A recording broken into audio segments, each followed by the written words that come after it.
തന്റെ കുട്ടിക്കാലത്ത് അമ്മ അനുഭവിച്ച ദുരിതം വിവരിച്ചുകൊണ്ട് കിഫ്ബി എങ്ങനെയാണ് കേരള വികസനത്തിൽ പങ്കുവഹിക്കുന്നതെന്ന് പറഞ്ഞു വൈദ്യുതി മന്ത്രി കെ കൃഷ്ണൻകുട്ടി. പാടത്തെ കുളത്തിൽ നിന്ന് വെള്ളം കോരിക്കൊണ്ടുവരാനാണ് അമ്മ മക്കളെ വളർത്തിയതും വീട്ടുകാര്യങ്ങൾ നോക്കിയിരുന്നതും. കാലക്രമേണ ഇതിൽ നിന്നുണ്ടായ മാറ്റത്തിന് കഴിഞ്ഞ 10 വർഷം കൊണ്ട് വലിയ മാറ്റമാണ് സംഭവിച്ചത്. തന്റെ മണ്ഡലമായ ചിറ്റൂരിൽ കിഫ്ബി വഴി നടപ്പാക്കിയ പദ്ധതികളും മന്ത്രി അക്കമിട്ട് നിരത്തി. കേരളത്തിന്റെ വികസനത്തിൽ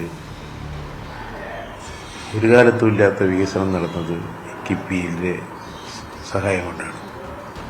അല്ലെങ്കിൽ ഈ തരത്തിലുള്ള ഒരു വികസനം നമുക്ക് സ്വപ്നം പോലും കാണാൻ പറ്റില്ല.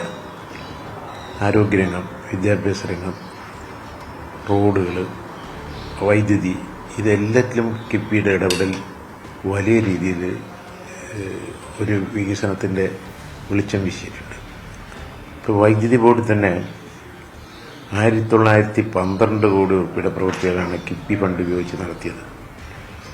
പ്രത്യേകിച്ചും പ്രസരണ മേഖലയിൽ ട്രാൻസ്ഗ്രിഡ് പദ്ധതിയുടെ ഭാഗമായി 13 പ്രവൃത്തികളാണ് ഇതിൽ ഉൾപ്പെടുന്നത്. അതിൽ 11 പൂർത്തീകരിച്ചു. ഇനി 2 പ്രവൃത്തികൾ അടുത്ത് തന്നെ പൂർത്തിക്കും. അതുകൊണ്ടാണ് നമുക്ക് പവർ കട്ടും ലോഡ് ഷെഡിങ്ങും ഇല്ലാണ്ട് കൊണ്ടുപോകാൻ സാധിച്ചത്. അത് കിഫ്ബിയുടെ സഹായം കൊണ്ടാണല്ലോ സാധിച്ചത്. വലിയ മാറ്റമാണ് കുടിവെള്ളത്തിൻ്റെ ആയിക്കോട്ടെ, എല്ലാ കാര്യങ്ങളിലും വലിയ മാറ്റമാണ് ഇത് ഉണ്ടാക്കിച്ചത്. കിഫ്ബി ഇല്ല എങ്കിൽ നമുക്കൊന്ന് ഇരുന്ന് ആലോചിക്കാനേ പറ്റുള്ളൂ, ഒന്നും ചെയ്യാൻ പറ്റില്ല. ഇതാണ് ഇപ്പം എൻ്റെ മണ്ഡലത്തിൽ തന്നെ എടുത്താൽ ഓരോ മണ്ഡലത്തിലും റോഡെടുത്തു.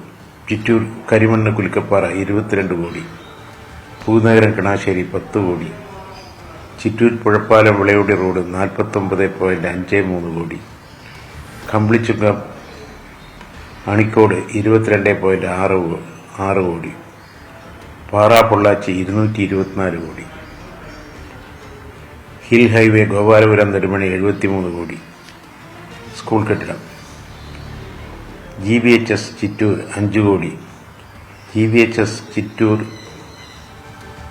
3 കോടി, GHS കോഴിപ്പാറ 3 കോടി, GSMHS തത്തമംഗലം 3 കോടി, GHS പട്ടഞ്ചേരി 1 കോടി, GUPS നല്ലേപ്പള്ളി 1 കോടി, GUPS തത്തമംഗലം 1 കോടി, UPS തത്തമംഗലം 1 കോടി, GHS നന്ദിയോട് 1 കോടി, GHS വണ്ണാമുട 1 കോടി, UPS കൊഴിഞ്ഞാമ്പാറ 1 കോടി.